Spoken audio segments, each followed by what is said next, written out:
Hello, everybody, and welcome to this week's book look, part 2 of The Art of Simon and Kirby Studio. Let's finish off this fantastic, huge, 350-some page book featuring original art scans before Marvel, before DC. It was the Simon and Kirby Studio. All right. I am, of course, Andy Smith, your host with the most, 34-year veteran of the comic book industry. Let's dive in. We finished with this gorgeous 2-page spread last week. That's where we're picking up. Colored by Jack Kirby. Oh, this video does not do this spread justice. This is great. This is a lot of Golden Age stuff after Kirby got out of the war. Boys Ranch, a Western. Once again, pencils by Jack, inks by Joe Simon. I love, love, love that this is not solid black in these wrinkles and the parallel like brush lines. Very reminiscent of like J.C. Leindecker's painting. You can definitely see Jack Kirby now in the early parts of this book. Jack's stuff, you know, you wouldn't really look at it and go, oh, that's Jack Kirby. You know, he's definitely growing into the style that we know and love him for. Just love this. Of course, back here, since this is kind of like, it's not a real image, it's a ghost image, the lack of solid black works really well compared to the main image down below. This is where a book like this sucks. You lose so much in the 2-page spread. Not everything in this book is drawn by Jack, because this is the Simon and Kirby Studio. So, like this right here, this is not drawn by Jack Kirby. But it fits right in with the studio. And I just love, you know, comics of this time, they were comics. They weren't realistic. You weren't looking at this stuff going, oh, look, photographs. Not that there's anything wrong with that, and, you know, not a lot of comics today you still look at and are beautifully, you know, you can tell hand-drawn and not heavily photo-referenced. But this, in the age I grew up in, you could just tell. And in my mind, it was always about that. I love the spotting of the black here. The beefer. Nobody loves a cop. That's part of the job. It goes with the badge and the nightstick. You know it. So sometimes you wonder why you stick at it, especially when you run into someone like the beefer. Yeah. Just the fact, I mean, these are full stories. This is stuff Joe Simon, I believe, had. I read the introduction, and of course it went over all that, but that was a while ago. And you know me, I read something 10 minutes later, I'm like, what did I just read? This is drawn by Jack Kirby. You can tell by the poses, the staging, compositions, things like that. Tough beat. This is not drawn by Jack Kirby. Man, I love just this solid black right in here. And that atmosphere gives it. Look at that horse. Just fantastic.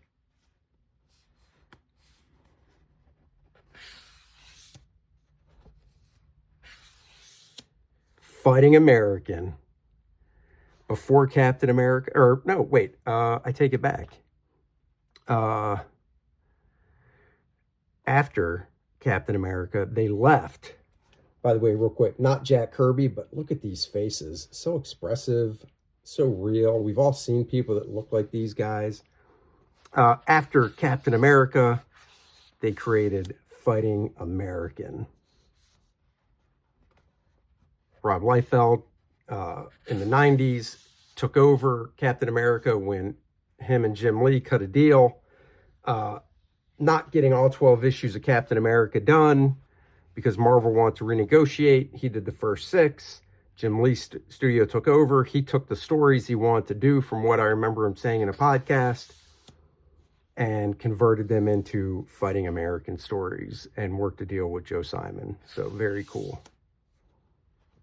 Bullseye. Western stuff.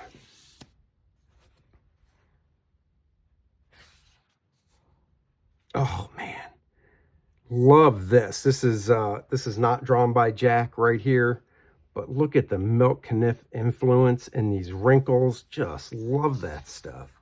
As a kid, I hated that, hated it. Now I just love it. You had to put this much black into your work back then because it was all flat color, and you know, you wanted the work to be punchy and stand out.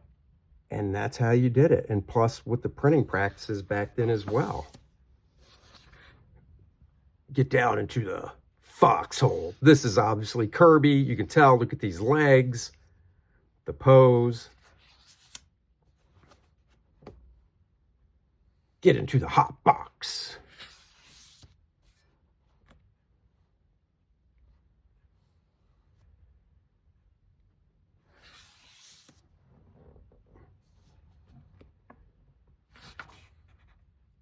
Great.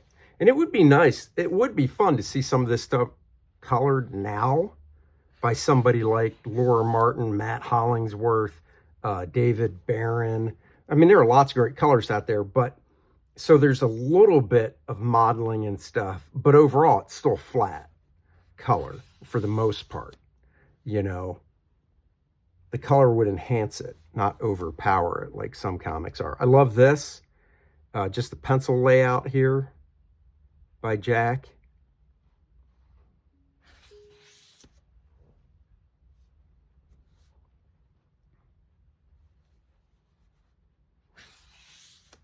Oh, just love the way these wrinkles are just slammed in with a brush. This panel especially because of how the shadow on the back here goes right in to the windows back here, and the only thing that you see that create the outline are these little horizontals of the window panes. I'd love to see this high contrast, this whole panel, so there's no gray tones, and I bet it just works so well. I mean, this collar disappears into it.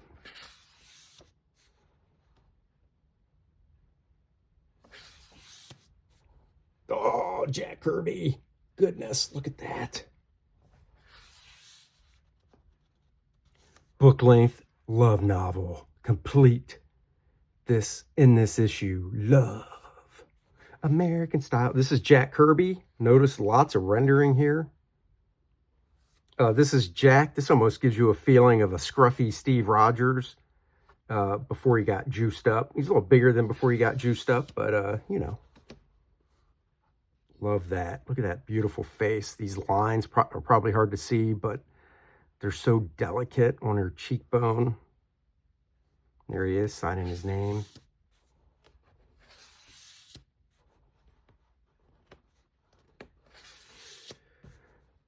This reminds me of the TV show from the 70s I saw on reruns growing up. Love, American Style. God, look at this.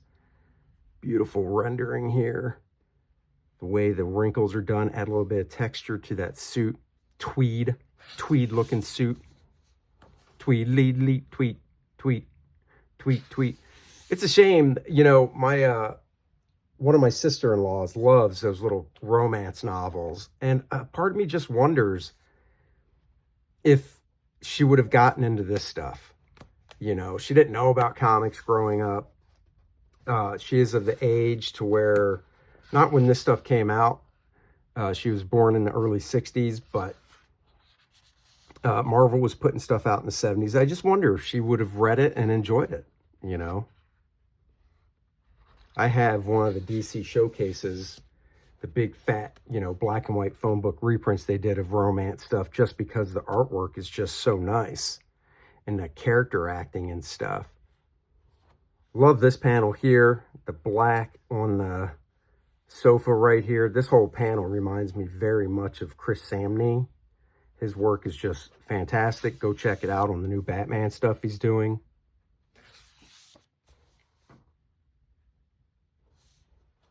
Black Cat Mystery. I do think in this book, they save some of the best for last. And what I mean by that is when we get to it is not the human fly, but the fly from DC, or not DC, but Archie. I'm sorry. DC did put it out again with their kids group stuff in the 90s. But the fly was originally Archie Comics. And Jack Kirby did it. Al Williamson attributed to it. There's some of that good stuff in here as well. Go a little bit quicker here. You can always pause the video to see more beautiful lush lines on that face. So much can be learned from the composition in these panels, leading the eye around the page. Not every page is a winner, but most of Jack's are. The thing on Sputnik 4. It's a big piece of cheese.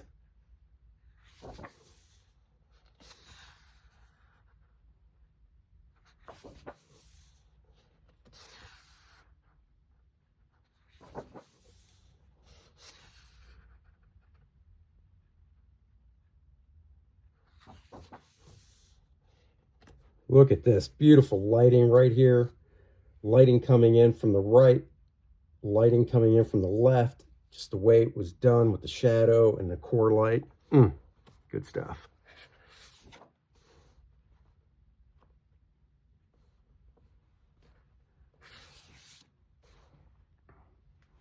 Oh yeah, you can see some Jack in there. Jack Kirby.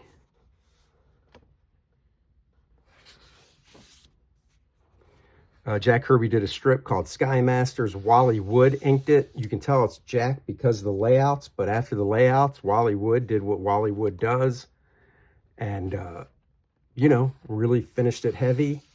But that was the thing back then. That is not reprinted in here. I just thought I'd bring it up because of the space stuff.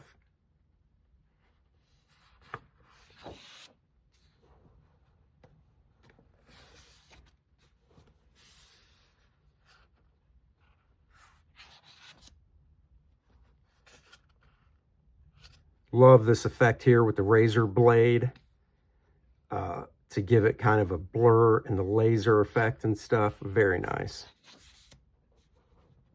Oh, look at that. More razor blade pulling in here. Show the motion and speed. John Romita Sr. did that so good. This, very Wally Wood looking right here. I don't know if Wally inked this stuff. Let me look. What is that? Page 286. There's a nice index back here that breaks everything down. Let's see if it's easy to see. 279 through 293. Race for the Moon, number 3, 1958. Oh, Jack Kirby and Al Williamson. Oh, yeah. That's why I'm seeing it. Al Williamson just bringing his style. This is the closest you would ever get to Frazetta inking Jack Kirby. Gorgeous stuff. Holy crap.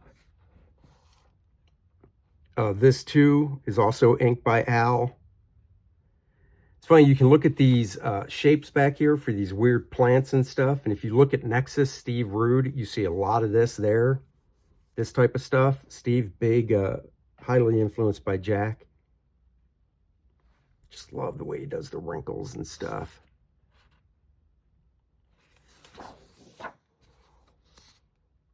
Oh yeah, that's very nice right there.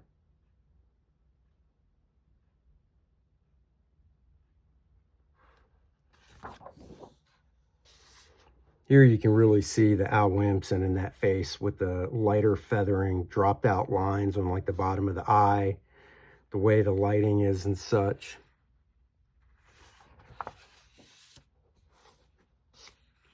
I discovered Al Williamson, of course, when I was in the Kubert School, and before that on Daredevil, inking John Romita Jr.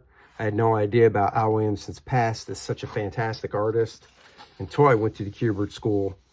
One of the books I first bought, and I bought it from the Kubert School, even though this is not an Al Williamson video, I could reach for it and grab it. I bought this from the Kubert School. Such a great book about Al Williamson. Such a great artist. I was lucky. One of my friends at the Kubert School grew up and was friends with one of Al's sons, and they played together, same age, and unfortunately that particular son took his own life. But my friend Jay still remained friends with Al, and we got to go visit in Pennsylvania Al's studio and such, and that was awesome. Here we go, more Jack Kirby. Let's see who inked this stuff. Page 301.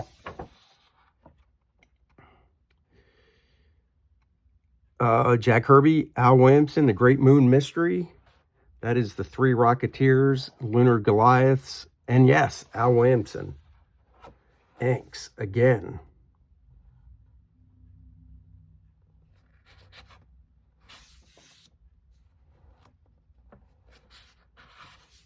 I'll have to go back and look through my book looks. I've done so many. I don't know if I did that Al Williamson book yet. If I didn't, guess what we might be doing next week?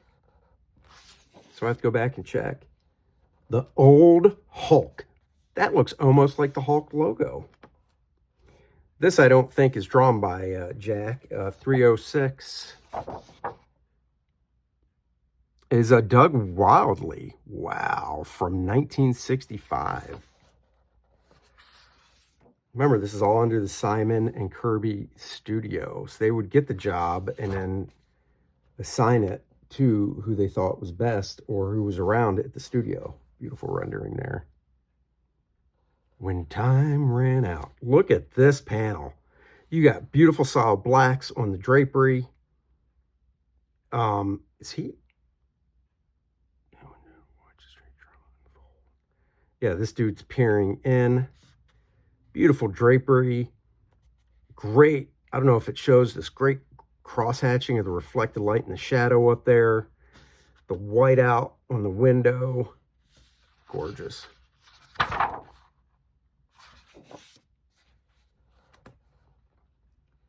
Just a masterful study of black and white artwork here. Here we go, The Fly. Now I have a trade paperback that Archie put out. It was Red Circle through Archie, collecting all this Fly stuff because there wasn't a ton of it. And man, I love it. It's I don't care what you say. I love this costume design. That's great. Let's see, page. No page number. I just want to... Seriously?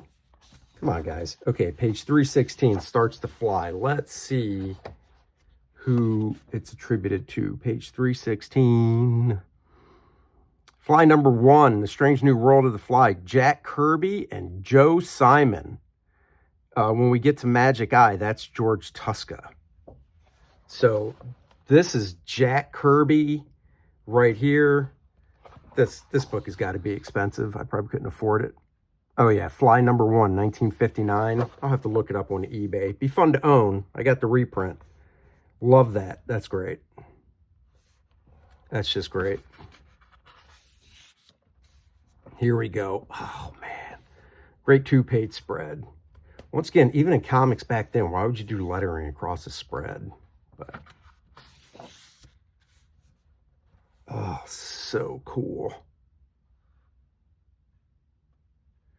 The Fly, when it was done at DC, when they brought it back in the 90s, was Mike Parobeck. Mike Parobeck, who unfortunately passed away way too soon in his 40s.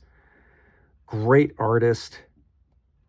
They did The Comet. That was drawn by my buddy Tom Lyle, who unfortunately passed away, I believe, in 2019. Hard to believe it's been that long. They did The Jaguar, drawn by David Williams, young David Williams. And let's see, The Shield, Grant Meme, I think, drew it. Here we go.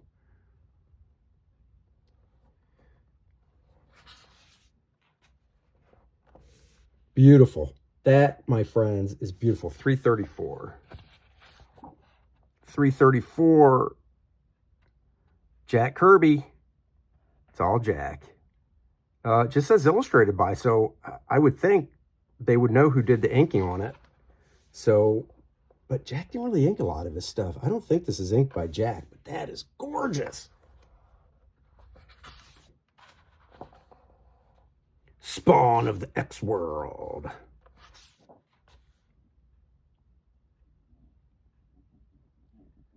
Yeah, this isn't inked by Jack, but look at that face. Beautiful feathering right there. Doesn't say Joe Simon either, so I'm assuming Joe didn't ink it. If you know who inked this stuff, feel free in the comments. I'm talking to you, Marcus Kelligrew. Tell me who inked it. Marcus is a buddy that lives in town. Met him through the YouTubes, and he just happens to live in town, see him at conventions, and he is a wealth of knowledge and an artist as well. Look at this face, man. More fly. Yeah, I think. Look at that, looks like Vincent Price.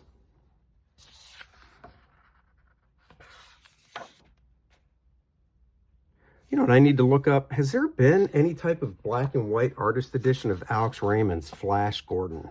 I've got a collection of his Flash Gordon stuff, but it's in full color. I wonder if they ever did it in black and white. That would be a treasure to see. That's a tangent there.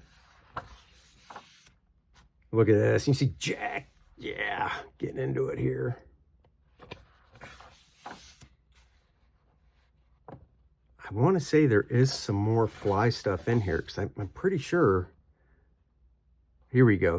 Here we go. More fly. Tim O'Casey's Wrecking Crew. 359. Let's see.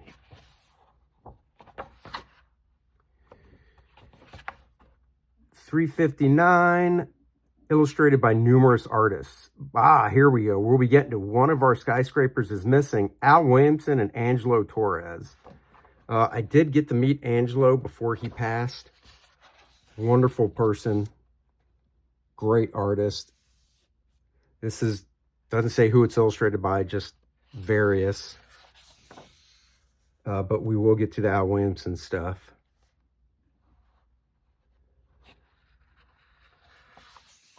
Here we go, right here, guys. Al Williamson, right here. Angelo Torres on inks. Al Williamson did Flash Gordon stuff, and you can see his beautiful figure work.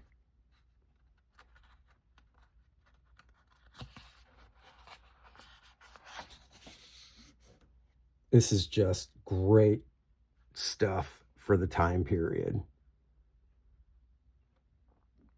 Look at this. This is like right out of like Flash Gordon. You can see, I love the reflected light right in there. That figure's great.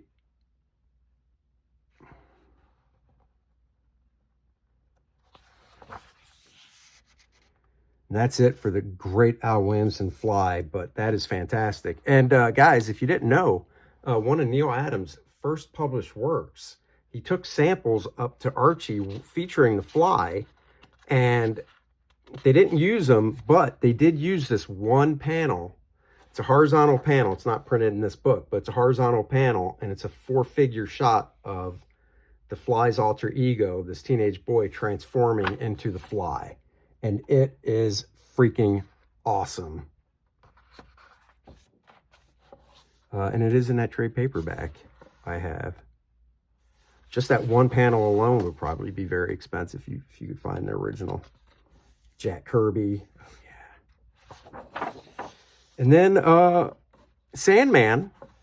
This is not the cover that was printed, but Sandman did come out through DC, I believe in their first issue special, where he did have his own title. I have number 1, regardless. This almost looks like it's inked with a ballpoint pen. Page 375. Let's see what they say about page 375.